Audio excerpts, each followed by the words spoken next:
Alors, tout d'abord, quand on se marie, on n'est pas obligé de faire un contrat de mariage. Si on ne fait pas de contrat de mariage, eh bien, le Code civil français vous assigne un régime matrimonial qui est le régime de la communauté réduite aux acquêts. Donc, sous ce régime, en fait, chacun des époux conserve la propriété de ce qu'il avait avant le mariage, contrairement à une idée répandue, ça ne tombe pas dans la communauté. De même, ce que chacun des époux peut recevoir de ses familles respectives, de sa famille, eh bien, ça reste aussi à lui. Ça ne tombe pas dans cette fameuse masse commune. En revanche, toutes les économies du couple, eh bien, profitent d'eux, et s'il y a une séparation, tout est partagé par deux, quel que soit l'époux qui a le plus économisé. Donc ça, c'est la communauté. Sauf que la contrepartie de cette vocation à se partager tout, eh bien, il y a un revers de la médaille, c'est-à-dire qu'on se partage aussi les dettes. Et s'il y en a un qui fait de mauvaises affaires, cette masse commune, elle peut être saisie par les créanciers. Donc souvent, pour des futurs époux, des époux qui vont avoir une activité professionnelle dite à risque, profession libérale, dirigeant de société, il est préférable de faire un contrat de mariage. Alors il y a beaucoup de contrats de mariage, mais par exemple on peut faire un contrat de séparation de biens où là effectivement, eh bien, chacun des patrimoines des époux est totalement indépendant l'un de l'autre et si l'un fait de mauvaises affaires, eh bien seul son patrimoine sera engagé.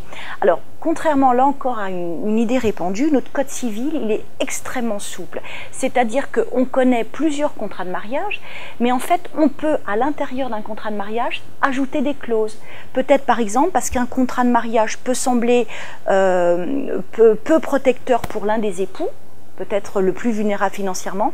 Donc, à l'intérieur de ce contrat, on peut ajouter des clauses qui permettent de protéger l'époux plus vulnérable. Donc, les contrats du Code civil, il y a la séparation de biens, où chacun des patrimoines est séparé. Il y a un autre régime matrimonial qui est très séduisant sur les papiers, qui est la participation aux acquêts. Alors la participation aux acquêts, c'est un régime matrimonial qui est un peu mal aimé dans notre droit français parce qu'il draine la réputation d'être très compliqué, alors que c'est le régime légal de beaucoup de pays scandinaves ou par exemple en Allemagne. La participation aux acquêts, en fait, c'est une idée relativement simple. Pendant le mariage, eh bien, les époux vivent comme s'ils étaient en séparation de biens. Donc, malheureusement, si l'un vient faire de mauvaises affaires, seul son patrimoine est engagé, donc protection de l'autre. En revanche, s'il y a une séparation, par exemple, on regarde toutes les économies qu'ont fait le couple, chacun des époux qu'a fait le couple, et on partage tout par moitié. Donc ça rétablit au moment de la séparation un partage par moitié des économies, ce qui a comme avantage de gommer les faiblesses de la séparation de biens. Parce que la séparation de biens, certes, là aussi, chacun est protégé, mais en cas de séparation, chacun conserve son patrimoine. Et s'il y en a un qui est plus défavorisé financièrement parce qu'il ne s'est pas investi à l'extérieur, il n'a pas fait d'économie, il n'aura pas vocation à profiter des économies de l'autre. Donc la participation aux acquêts, ça mêle entre guillemets les avantages protecteurs de la séparation de biens en gommant les faiblesses qu'il pourrait avoir vis-à-vis d'un époux plus vulnérable financièrement. Puis il y en a d'autres.